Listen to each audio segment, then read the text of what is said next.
Ah, de la poussière de geek qui coule les bébous. Deuxième vidéo. Blou blou blou blou blou blou. Il y a un gars qui fait du bruit avec l'aspirateur pour les feuilles là. Le truc qui souffle de l'air pour bouger les feuilles. L'aspirateur qui souffle. Une souffleuse, tu veux dire? Oh putain. Oh, ça met bien ça, l'aspirateur pour souffler les feuilles. Il fait ça quand je fais ma vidéo.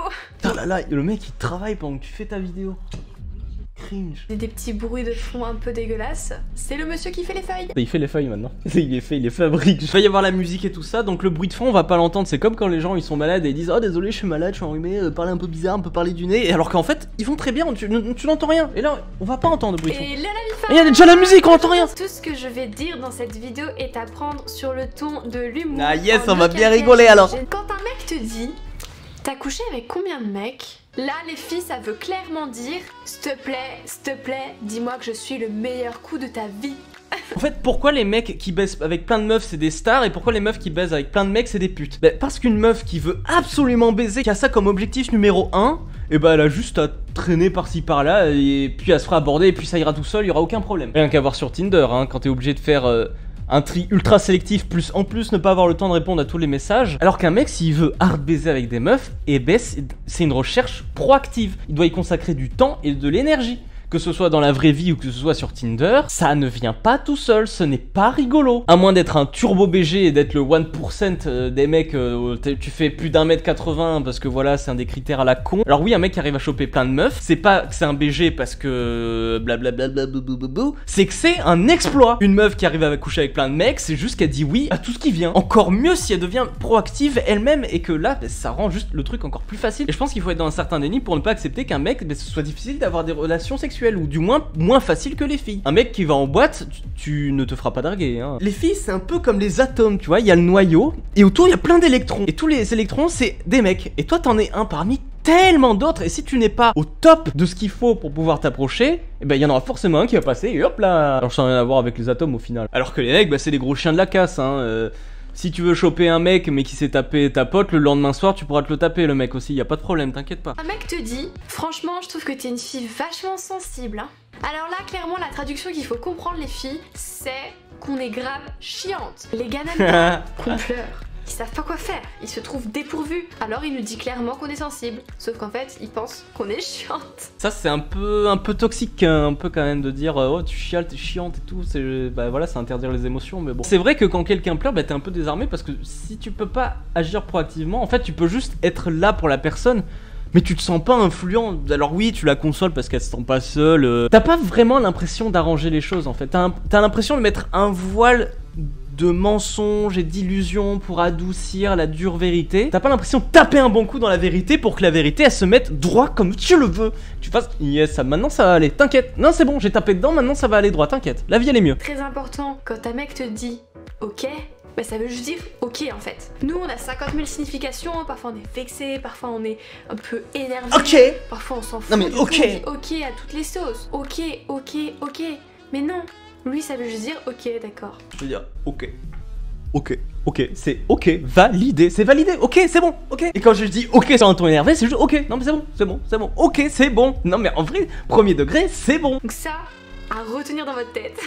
Retenez bien que le mot ok il veut dire ok, hahaha. Le sens des mots il est important en fait. Tu peux pas en faire ce que tu veux et l'adapter à ta sauce pour te dire ah c'est bon ça convient à ma version du monde. Les mots ont un sens et c'est pour se comprendre entre humains. Y a que moi qui ai le TMTC mais vous pouvez l'accorder à plein de choses dans la vie. Quand un mec te dit hé, mais d'où tu connais ce mec? Là, dans la tête du mec, ça veut clairement dire est-ce que t'es déjà sorti avec lui? Est-ce qu'il s'est passé un truc entre vous? Est-ce que je dois me méfier de ce mec-là? Bande de petits cachotiers. Bande de petits cachotiers. Mon ex? Bah, elle était folle. Là les filles, il vous demande, un peu de manière sournoise, si vous êtes aussi folle que son ex, parce qu'il veut pas revivre ça. Alors faites gaffe à votre réponse. Alors j'ai entendu dire aussi que quand un mec dit que son ex est folle, c'est que c'est un gros toxique, parce que ça veut dire qu'il essaie pas de la comprendre, qu'il tourne ses sentiments à la dérision et que... Enfin voilà, plein de trucs, en gros que c'est pas bon signe qu'un mec dise que son ex est folle. Je suis un peu d'accord, bah, parce que c'est une réponse ultra facile, mais tu décris pas ce qui s'est vraiment passé en fait. Quels ont été les problèmes, quels ont été les déclencheurs, qu'est-ce qui t'a saoulé. En fait ça te met pas sur la piste de qu'est-ce qui s'est vraiment passé. Ça veut rien dire elle est folle. Ça se trouve elle était complètement dangereuse, ou alors ça se trouve c'est juste que elle pétait des câbles parce que t'étais un connard.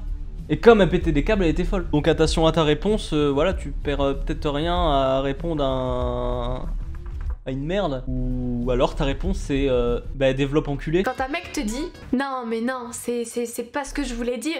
Alors si clairement les filles c'est ce qu'il voulait dire, peut-être un peu plus sur le ton de la rigolade qu'il ne l'a dit, mais il pensait pas que ça allait vous vexer autant et vous énerver autant. Du coup il essaie de faire un petit retour en arrière en vous glissant la petite phrase c'est pas ce que je voulais dire. Et vous êtes chou les mecs, hein. Vous êtes cute. Ah on est cute, de ouf, bandé, enculé. Enfin tout le monde dit des fois dit des trucs qui vont trop vite ou qui sont un peu extrapolés. Comme moi quand je dis que j'ai envie de mourir parce que j'ai fait tomber un verre par terre. Enfin, j'ai pas envie de mourir mais c'est voilà c'est. J'ai cet exemple qui est assez vieux qui date de. J'avais dit à ma copine de l'époque, j'avais dit ta gueule mais en mode non c'est bon. Enfin le ta gueule un peu rigolo. Je sais pas si vous arrivez à le visualiser. Alors ta gueule. Pas tellement sur le ton de l'humour, il était un peu sérieux.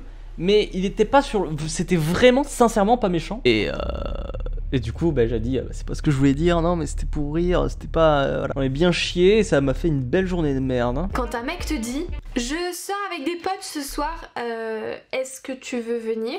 Vous pouvez être sûr les filles que dans sa tête, il se répète, dis non, s'il te plaît, dis non, laisse-moi entre couilles. Ne me demandez pas pourquoi les gars n'aiment pas les ovaires quand il y a des couilles. Voilà. Alors, il y a beaucoup de réponses à ça qui pourraient être une vraie vidéo. Dites-le dans les commentaires si ça vous intéresse. Auto-référencement, je suis pas mal dans cette technique. Je vais les passer très très vite. Premièrement, parce que t'es entre mecs. Quand il y a toutes tes potes, vous êtes tout entre filles. S'il y a un mec qui est planté au milieu, il va se sentir seul. Il va se sentir exclu des conversations et des délires. Deuxièmement, parce que les mecs sont plus lourdeaux que les meufs. Donc, si un mec arrive en pétant en disant enculé et qui ensuite il se met à faire des vannes bien dégueulasses, qui se mettent un peu à faire chier ta copine, bah elle va vite se sentir oula, haha, la sauce quoi. Et puis voilà, c'est la bromance, voilà, c'est vos délires, c'est vos activités. Les mecs ils sont là en train de se pousser les uns aux autres pour y aller, voilà, la bromance quoi. Mais il y a plein d'autres trucs. On pourrait en parler plus longuement, hein, vraiment. Quand un mec te dit, je pense qu'on devrait faire une pause. En clair, ça veut dire. Ça fait 3 mois que je fais tout pour que tu me largues. Et comme j'ai pas le courage de faire les choses correctement, et bah je te dis qu'on fait une pause. Oublie-moi. Franchement les gars, c'est trop triste. Ça a l'air perso un peu. Faire une pause, oui, bah il y a ça, et puis il y a aussi le fait d'avoir besoin d'aller voir ailleurs pour te rendre compte de ce qu'a ta relation ou ce qu'elle n'a pas. Parce que peut-être qu'il y a un gros défaut dans ta relation qui te fait chier, ça t'aveugle tellement que t'arrives pas à te rendre compte de tous les avantages qu'il y a, de tous les trucs super qu'il y a. Et peut-être qu'en allant en voir ailleurs, bah tu vas te rendre compte qu'en fait les autres meufs elles ont plein de défauts, qu'en fait ta meuf actuelle elle a pas. Et c'est pour ça qu'elle est unique et qu'il faut travailler sur ce gros défaut en fait directement et pas chercher la pause. À part, oui effectivement si tu veux la larguer, peut-être la pause c'est parce que comme les mecs c'est plus dur de choper comme je l'avais dit précédemment, et bah tu veux un espèce de filet de sécurité pour dire si t'arrives vraiment pas à te relancer quelque part, tu fais oh là, fin de pause, on peut reprendre la partie, je reviens tirer mon coup et ensuite on verra. Plaisir instantané, Instagram, tout ça. Je te fais un bon petit massage. Ça veut clairement dire on baise. Voilà. Oh culé là-bas. Si vous faites un massage, c'est pas pour vous détendre, ou c'est pour vous détendre d'une autre manière que par un massage. Voilà, attendez-vous. Ça c'est vrai ça. C'est turbo vrai ça. 2 minutes et qu'il prenne place à autre chose. Il y a touché les nénés après les fesses. Je veux pas de relation sérieuse. Pour l'instant. Alors là les filles, ça veut dire que le mec veut du sexe, mais vous veut particulièrement vous. Donc il rajoute le pour l'instant. Oui, quand tu dis ça, c'est que t'as vraiment trouvé une meuf qui est super, que t'as très envie d'elle, que tu veux pas non plus te brider toutes les possibilités que t'avais commencé à ouvrir sur les autres voies, et que tu veux pouvoir prendre le temps de les exploiter, de les refermer, pour ensuite te reconcentrer sur cette fille en particulier. Tout en étant respectueux et le fait de pas aller tourbillonner autour d'autres filles pendant que vous êtes en couple, du coup tu dis on peut prendre le temps que je termine ce que j'ai à terminer et des trucs que j'ai à vérifier aussi potentiellement. Blou blou. Oh mais je suis pas énervée hein. Bon, là la traduction pour ça serait écoute, là je suis pas énervée, j'arrive à gérer ma colère tout seul, mais si tu continues à me demander ce qui va pas, je vais m'énerver. Laissons-les tranquilles ces pauvres hommes, laissons-les tranquilles. Alors oui je pense que c'est un truc qui est factuel chez les mecs qui font qu'ils ne s'expriment pas sur ce qui les dérange, ils s'énervent juste et puis sans jamais dire ce qu'ils ont. C'est un peu de la merde ça comme comportement, dire arrête ou je m'énerve. Je vais m'énerver maintenant. Ah là là. Prout.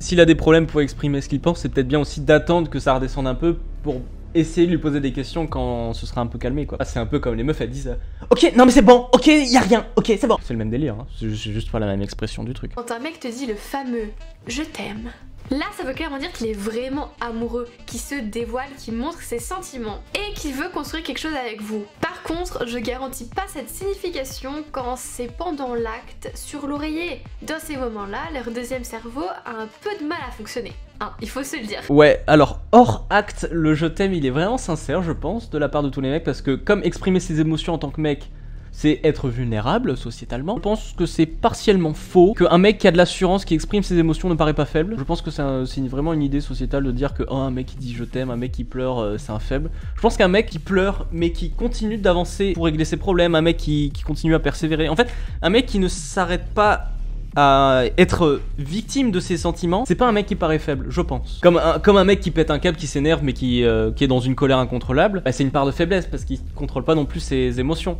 Qu'un mec énervé qui sait se canaliser et qui avance pour régler le problème malgré sa colère, bah, c'est un mec qui est fort. Qu'un mec qui succombe à sa colère, alors c'est un mec qui fait peur parce qu'il est incontrôlable, mais la vérité c'est que c'est un faible. Enfin, la vidéo est terminée, j'espère qu'elle vous aura plu, qu'elle vous aura fait rire. N'oubliez pas, c'est vraiment à prendre sur le ton de l'humour, on rigole. Les gars, vous êtes compliqués, les filles, on est compliqués. J'aime bien ce truc de on rigole, comme ça permet de désamorcer tout ce qui a été dit et on peut pas lui dire non, moi je trouve que t'es un peu trop dans les clichés, non, moi je trouve ci, moi je trouve ça. Et en fait elle dit oh ça va, on rigole. Putain, ça me rappelle une vidéo que j'avais fait ça. Vous savez cet humour où quand vous déconnez sur un sujet un peu lambda, peu importe, et ben il y aura forcément quelqu'un d'offensé comme toujours aujourd'hui, et là vous allez lui répondre oh mais ça va, c'est de l'humour hein, humour. Et du coup la véritable question qu'on a en droit de se poser c'est est-ce que c'est vraiment de l'humour ou est-ce que c'est ta vérité qui est cachée derrière le drapeau de l'humour? Genre t'as de la haine envers quelqu'un et tu lui envoies des pics mais saupoudrés d'humour et du coup c'est oh mais c'est de l'humour, il le prend. Eh non mais détends-toi mec. Ayant vécu ça IRL dans le monde du travail, hein, quand t'as un collègue qui est très haut gradé, qui s'amuse à tailler mais en mode rigolade les autres employés et que tu peux rien dire parce que c'est un haut gradé, waouh c'est chiant de ouf. Mais là va falloir se décider parce que moi je suis un peu perdu, hein. Moi j'essaie de combattre les clichés sociaux et puis ensuite on me dit que les clichés sociaux ils sont vrais.